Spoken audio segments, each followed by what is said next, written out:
മഹാലക്ഷ്മി സീരിയലിൻ്റെ ഉടനെ തന്നെ കാണിക്കാൻ പോകുന്ന എപ്പിസോഡിൻ്റെ റിവ്യൂയിലേക്ക് എല്ലാവർക്കും സ്വാഗതം. അങ്ങനെ മഹാലക്ഷ്മിക്ക് ഒരു പോറൽ പോലും ഏറ്റിട്ടില്ല എന്നറിഞ്ഞ് ശത്രുക്കൾക്ക് ഒന്നടങ്കം ശ്വാസം നിലച്ചു പോകുന്ന അവസ്ഥയിലാവുന്നുണ്ട്. അങ്ങനെ മന്ത്രവാദം ചെയ്ത് മഹാലക്ഷ്മിയുടെ ആത്മാവിനെ തടയ്ക്കുകയും അതുപോലെ തന്നെ കമലേശ്വരത്ത് തെളിച്ചെത്തുന്ന കണ്ണൻ്റെ കൂടെ കൂടി പഴയതുപോലെ കണ്ണനെ സ്വാധീനിക്കാം എന്നൊക്കെയാണ് അവർ കരുക്കി കൂട്ടിയിരിക്കുന്നത്. മാർക്കോ ആണെങ്കിൽ കള്ള മന്ത്രവാദിക്ക് കിടലൻ പണി തന്നെ കൊടുക്കണമെന്ന് മഹിയോട് പറയുന്നുണ്ട്.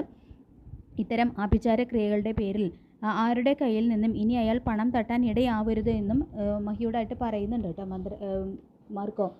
മന്ത്രവാദിയാണെങ്കിൽ പ്രതാപനെയും മുത്തശ്ശിയൊക്കെ കയ്യിലെടുക്കാൻ വേണ്ടിയിട്ട് വിശ്വസിപ്പിക്കാനൊക്കെ വേണ്ടിയിട്ട് എന്തൊക്കെയോ മന്ത്രങ്ങളെല്ലാം ചൊല്ലി ആ ആത്മാവിനെ കുളത്തിൽ ആവാഹിച്ചിട്ടുണ്ട് എന്നെല്ലാം പറഞ്ഞ് അവരെ പറ്റിക്കുകയാണ് കേട്ടോ ചെയ്യുന്നത്.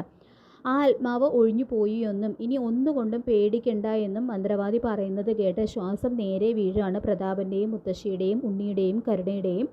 ഇതെല്ലാം കണ്ട് അവരുടെ വീട്ടിലത്തെല്ലാം കണ്ട് ചിരിയടക്കാനായിട്ട് മോഹിനിക്ക് കഴിയുന്നില്ല കേട്ടോ. ഇതേ സമയം തന്നെ അവരെ ഭയത്തിൻ്റെ മുൾമുനയിൽ നിർത്തിക്കൊണ്ട് മഹാലക്ഷ്മി അവിടേക്ക് കടന്നു വരുന്നുണ്ട്. ഇത് കണ്ട് അവരെല്ലാവരും ഷോക്കായിട്ട് നിൽക്കുകയാണ് കേട്ടോ. എന്നെ കൊന്ന് ചിത കൂട്ടാൻ നോക്കിയ ഇവരോട് പ്രതികാരം തീർക്കാതെ ഞാൻ പോകില്ല എന്ന് പറഞ്ഞുകൊണ്ട് അട്ടഹസിക്കുകയും ആ മന്ത്രവാദ കളയെല്ലാം ആകെ അലങ്കോലമാക്കുകയും ചെയ്യുന്നുണ്ട് മഹാലക്ഷ്മി. മന്ത്രവാദിക്ക് പോലും അത് കണ്ട് ആകെ പേടിയാവുന്നുണ്ട് കേട്ടോ. ജീവിതത്തിൽ ആദ്യമായിട്ടാണല്ലോ ദൈവമേ എൻ്റെ മന്ത്രവാദ കളത്തിലേക്ക് ഒരാത്മാവ് എത്തുന്നത് എന്നെല്ലാം അയാൾ ഇതേ സമയം മനസ്സിൽ ചിന്തിക്കുന്നുണ്ട്. അങ്ങനെ മഹാലക്ഷ്മിയുടെ പ്രേതമായിട്ടുള്ള ഒരു പെർഫോമൻസ് കണ്ട് മഹി പ്രേതമായിട്ട് എത്തിയിരിക്കുകയാണ് എന്ന് അവരെ കൊല്ലാനായിട്ട് എന്ന് വിശ്വസിച്ചുകൊണ്ട് പ്രതാപനും മുത്തശ്ശിയും കരുണയും ഉണ്ണിയൊക്കെ ശരിക്കും പേടിച്ച് വിറയ്ക്കുകയാണ് കേട്ടോ അവിടെ നിന്ന്. മന്ത്രവാദിയാണെങ്കിൽ ഇതെല്ലാം കണ്ട് പേടിച്ച് ജീവനും കൊണ്ട് അവിടെ നിന്നും സ്ഥലം വിടാണ്. പുറത്തെത്തുന്ന അയാൾക്ക് മാർക്കോ കണക്കിന് കൊടുക്കുകയും ചെയ്യുന്നുണ്ട് കേട്ടോ. ഇന്നത്തോടെ തൻ്റെ മന്ത്രവാദത്തിൻ്റെ പേരും പറഞ്ഞ് മറ്റുള്ളവരുടെ കയ്യിൽ നിന്നും പണം തിട്ടാനുള്ള ഈ പണി നിർത്തിക്കൊള്ളണമെന്നും മര്യാദയ്ക്ക് പണിയെടുത്ത് ജീവിച്ചോളണമെന്ന് പറഞ്ഞുകൊണ്ട് അയാളെ വിരട്ടുന്നുണ്ട്. തൻ്റെ മന്ത്രവാദമൊക്കെ വീഡിയോയിൽ എടുത്തിട്ടുണ്ടെന്നും അതെങ്ങാനും പോലീസിൽ കാണിച്ചു കഴിഞ്ഞാൽ താൻ ജീവിതകാലം മുഴുവൻ അഴിക്കുള്ളിലായിരിക്കും എന്ന് പറഞ്ഞുകൊണ്ട് അയാളെ മാർക്കോ ഭീഷണിപ്പെടുത്തുന്നുണ്ട്. അപ്പോൾ മാർക്കോയുടെ ആ ഭീഷണിക്ക് വേണ്ടി അതെല്ലാം പേടിച്ച് കേട്ട് അയാൾ അവിടെ നിന്നും ജീവനും കൊണ്ട് ഓടിപ്പോവുകയാണ് കേട്ടോ ചെയ്യുന്നത്. പിന്നീട് മോഹിനിയാണെങ്കിൽ മഹാലക്ഷ്മിയുടെ അടുത്തേക്ക് യാതൊരു പേടിയും കൂടാതെ ചിരിച്ചു കൊണ്ട് വരികയാണ് കേട്ടോ മോളെ എന്ന് വിളിച്ചുകൊണ്ട്.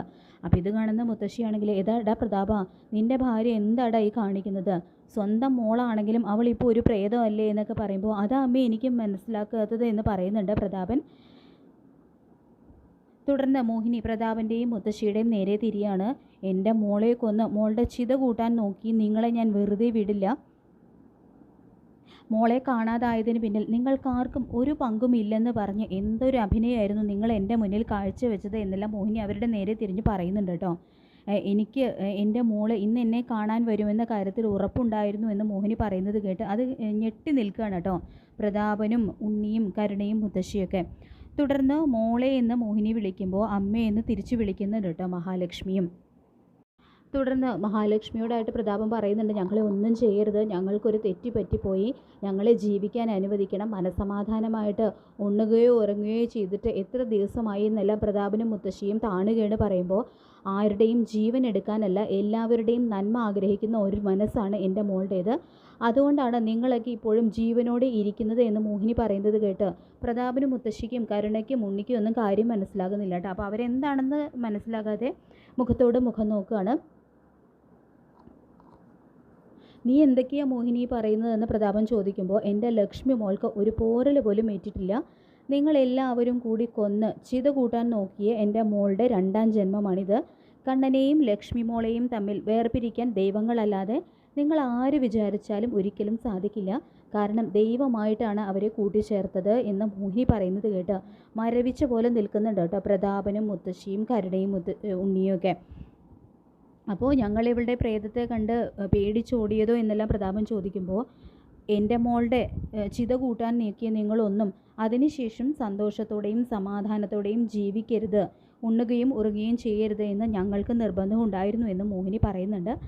അപ്പോൾ എല്ലാം അറിഞ്ഞുകൊണ്ട് നീ ഞങ്ങളുടെ മുന്നിൽ അഭിനയിക്കുകയായിരുന്നു അല്ലേ എന്ന് പ്രതാപൻ ചോദിക്കുമ്പോൾ അമ്മയുടെ നേരെ ചൂടാവണ്ട, എൻ്റെ ചിതയ്ക്ക് ആദ്യം കൊള്ളി വെച്ചത് നിങ്ങളല്ലേ. കുട്ടിക്കാലം മുതൽ രണ്ടാനച്ഛനാണെങ്കിലും അച്ഛ എന്നല്ലേ നിങ്ങളെ ഞാൻ വിളിച്ചത്. ആ എൻ്റെ ചിത കത്തുമ്പോൾ നിങ്ങളുടെ മുഖത്തെ സന്തോഷം ഞാൻ കണ്ടതാണെന്നും മഹി പറയുന്നുണ്ട് കേട്ടോ. അപ്പോൾ അതെല്ലാം കേട്ട് സ്തബ്ധരായിട്ട് നിന്ന് പോവുകയാണ് കേട്ടോ പ്രതാപനും മുത്തശ്ശിയും കരുണയും ഉണ്ണിയും. മാർക്കോ പറയുന്നുണ്ട്,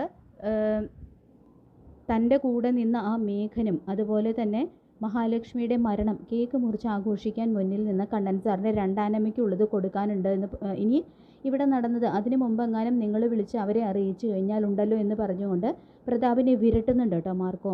തുടർന്ന് കണ്ണൻ പറയുന്നുണ്ട്, നിങ്ങളെ ഇങ്ങനെ ശ്വാസം നിലച്ചതുപോലെ നിർത്തണം എന്ന കാര്യത്തിൽ എന്നെയും മഹിയേക്കാൾ കൂടുതൽ നിർബന്ധം ഉണ്ടായിരുന്നത് മാർക്കോയ്ക്കായിരുന്നു. മാർക്കോ കൃത്യസമയത്തെത്തി മഹിയെ രക്ഷിച്ചു എന്നും കണ്ണൻ പറയുന്നുണ്ട് കേട്ടോ. അപ്പോൾ ഇതെല്ലാം കേട്ടുകൊണ്ട് മുത്തശ്ശിയും പ്രതാപനും ഉണ്ണിയും കരുണയെല്ലാം ശ്വാസം അടക്കി പിടിച്ചാണ് കേട്ടോ ഇതെല്ലാം കേട്ടുകൊണ്ട് നിൽക്കുന്നത്. അവർക്ക് ശരിക്കും ഷോക്കാവുന്നുണ്ട്. മഹാലക്ഷ്മിക്ക് ഒരു പോറൽ പോലും ഏൽക്കാതെ തിരിച്ചു വന്നിട്ടുണ്ട് എന്നുള്ള ഒരു കാര്യം. പക്ഷേ കരുണയ്ക്കാണെങ്കിൽ ഇതെല്ലാം കണ്ട് സമനില തെറ്റി പോകുന്ന ഒരവസ്ഥയിലെത്താണ് കേട്ടോ. കാരണം മഹാലക്ഷ്മി മരിച്ചതിൽ ഏറ്റവും കൂടുതൽ ആഹ്ലാദിച്ചത് കരുണയായിരുന്നല്ലോ. സ്വന്തം പാദസേവ ചെയ്ത് ഒരു വേലക്കാരിയെ പോലെ അവിടെ ജീവിച്ച മഹാലക്ഷ്മി കമലേശ്വരത്തെ മഹാറാണിയായി ജീവിക്കുന്നത് കണ്ടതിലുള്ള ഒരു അസൂയയാണ് കരുണയ്ക്ക്. അതുകൊണ്ട് തന്നെയാണ് മഹാലക്ഷ്മി മരിച്ചു കാണണമെന്ന് ഏറ്റവും കൂടുതൽ ആഗ്രഹിച്ചത് കരുണയാണ്. മരിച്ചതിന് ശേഷവും ഏറ്റവും കൂടുതൽ സന്തോഷിച്ചതും കരുണ തന്നെയായിരുന്നു. പക്ഷേ മഹാലക്ഷ്മിക്ക് ഒന്നും സംഭവിച്ചിട്ടില്ല, ജീവനോടെയാണ് തിരികെ എത്തിയിരിക്കുന്നത് എന്നറിഞ്ഞ് കരുണയ്ക്ക് അത് സഹിക്കാവുന്നതിലും അപ്പുറമാവുന്നുണ്ട്. തുടർന്ന് മോഹിനി കരുണയോട് പറയുന്നുണ്ട്, ഞാൻ മോളോട് പറഞ്ഞില്ലേ ലക്ഷ്മി മോള് ഒന്നും സംഭവിക്കാതെ അവൾ എന്തായാലും തിരിച്ചു വരുമെന്ന്. അങ്ങനെ ലക്ഷ്മി മോള് തിരിച്ചു വന്നു കഴിഞ്ഞാൽ മോളെ കരുണമോള് സ്നേഹത്തോടെ പെരുമാറണം എന്നെല്ലാം അമ്മ പറഞ്ഞിരുന്നില്ലേ. എല്ലാവരെയും ഭയപ്പെടുത്തുമ്പോഴും മോളെ മാത്രം ലക്ഷ്മി മോള് ഒന്നും ചെയ്യാതിരുന്നത് അനിയത്തി എന്നുള്ള സ്നേഹം ലക്ഷ്മി മോളുടെ ഉള്ളിൽ മോളോട് എപ്പോഴും ഉള്ളതുകൊണ്ടാണ്. മോളുടെ വയറ്റിൽ കിടക്കുന്ന കുഞ്ഞിനെ ഓർത്തിട്ടാണ് ലക്ഷ്മി മോളെ ഒന്നും ചെയ്യാതിരുന്നത്. മോൾ അതെല്ലാം ഇനിയെങ്കിലും മനസ്സിലാക്കണം, ലക്ഷ്മി മോളുടെ ആ സ്നേഹം മോൾ തിരിച്ചറിയണം എന്നെല്ലാം മോഹിനി പറയുന്നുണ്ടെങ്കിലും എനിക്കൊന്നും കേൾക്കണ്ട, നിങ്ങൾ എൻ്റെ അമ്മയല്ല, എല്ലാവരും ചേർന്ന് എന്നെ പറ്റിക്കുകയായിരുന്നു. എൻ്റെ അച്ഛനും മുത്തശ്ശിക്ക് പോലും എൻ്റെ ആഗ്രഹം നടത്തി തരാനായിട്ട് കഴിഞ്ഞില്ല. ഇവളുടെ മുന്നിൽ അവരെല്ലാം പൂർണ്ണ പരാജയമായിപ്പോയി. ഇനിയും ഇവളുടെ മുന്നിൽ നാണം കെട്ട് ജീവിക്കാൻ എന്നെക്കൊണ്ട് വയ്യ എന്നൊക്കെ പറഞ്ഞുകൊണ്ട് അവിടെ വല്ലാതെ വയലൻ്റ് ആവുന്നുണ്ട് കേട്ടോ കരുണ. അങ്ങനെ മഹാലക്ഷ്മി ഒന്നും സംഭവിക്കാതെ ജീവനോടെ തന്നെ തിരിച്ചെത്തിയിട്ടുണ്ട് എന്നുള്ള ആ ഒരു ഷോക്കിൽ പ്രഷർ കൂടുകയും കരുണ അവിടെ തല കറങ്ങി വീഴുകയും ചെയ്യുന്നുണ്ട് കേട്ടോ. അങ്ങനെ മഹാലക്ഷ്മി സീരിയലിൻ്റെ സൂപ്പറായിട്ടുള്ള എപ്പിസോഡാണ് ഇനി അങ്ങോട്ട് വരാനായിട്ട് പോകുന്നത്. ഈ റിവ്യൂ ഇഷ്ടപ്പെട്ടെങ്കിൽ ലൈക്ക് ചെയ്യുക, ചാനൽ കൂടി ഒന്ന് സബ്സ്ക്രൈബ് ചെയ്ത് സപ്പോർട്ട് ചെയ്യുക. താങ്ക്